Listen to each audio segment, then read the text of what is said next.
Construction, there is a lot of stress, a lot of hours.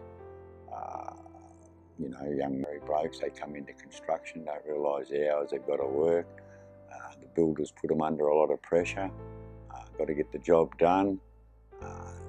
Sort of mucks up their home life a bit. Some of them take to alcohol, different things. You know, it's understandable that that rate is what it is. Suicide in Australia is a dark plague, ravaging every age and occupation.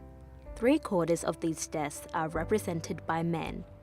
More died by their own hand than from either skin cancer, liver disease, heart failure, or car accidents. The scourge is greater still within the building industry, where a construction worker is 6 times more likely to die from suicide than through a workplace accident. For those under the age of 24, the increased risk is tenfold and sadly amounts to a death every 2 days. But it isn't just the tough, physical work that has made it hard for tradies, but rather a macho, male-dominated culture that condemns the vulnerable and stigmatises the mentally ill. Is that it's male dominated, and that gives rise to a certain culture. A culture of we've got our stuff together, us blokes. You know, we're pretty tough, pretty resilient, and therefore, like men in general, don't seek help. We sort of tough it out as best we can by ourselves.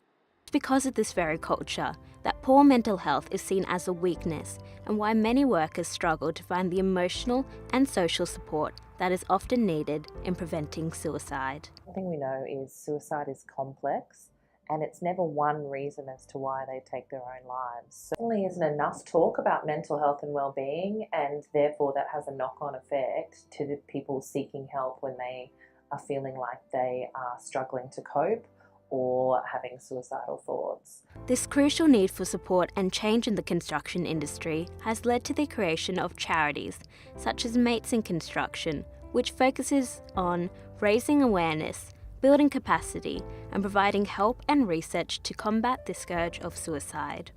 Men, again I'm speaking in very general terms, are poor help seekers.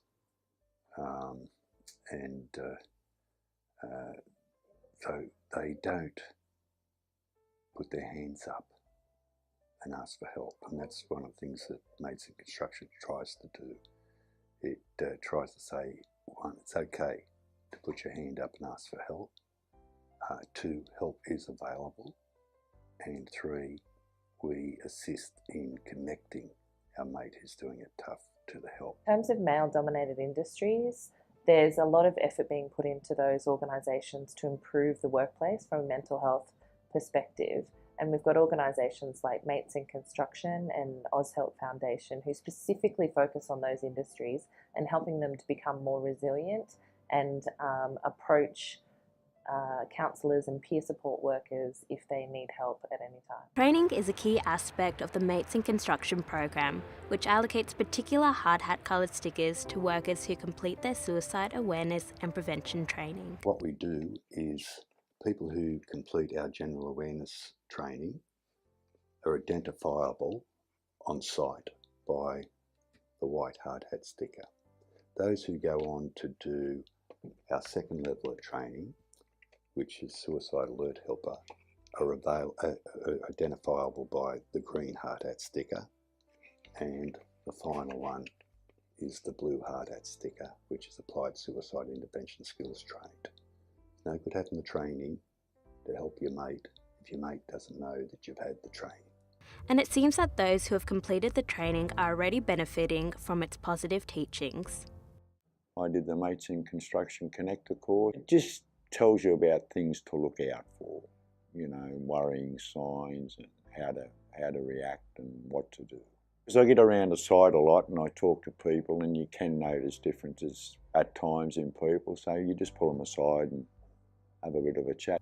While Mates in Construction has trained over 87,000 construction workers to recognise the signs of a mental illness and set up a network of over 7,000 volunteer connectors, there is plenty more to be done in breaking down this silent generation of afflicted workers. Isha Bassi reporting for Modern Exploration.